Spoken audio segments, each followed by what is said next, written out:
ప్రభు నామములో మీ అందరికీ వందనాలు తెలియజేస్తున్నాను. ఈ యొక్క వీడియోలో ఆదికాండము గురించి కొన్ని ప్రాముఖ్యమైన విషయాలు నేర్చుకుందాము.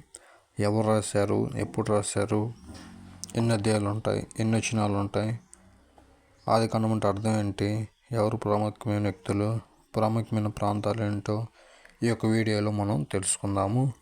ఆదికాండ గ్రంథాన్ని దైవజనుడైన మోషే గారు రచించారు. ఎప్పుడు రాశారంటే క్రీస్తు పూర్వము 1450 నుండి 1410 ఈ మధ్య కాలంలో ఆయన వ్రాశారు. ఆదికాండంలో 50 అధ్యాయాలు ఉంటాయి.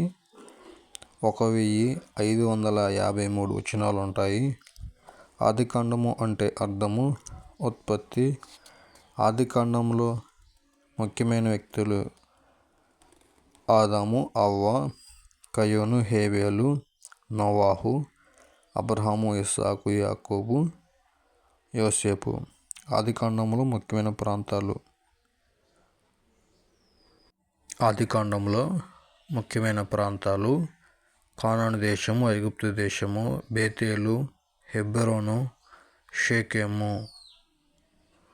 ఇంతవరకు ఈ యొక్క వీడియో చేసినందుకు మీ అందరికీ వందనాలు. దేవుని మనందరిని దీవించి ఆశీర్వదించును గాక.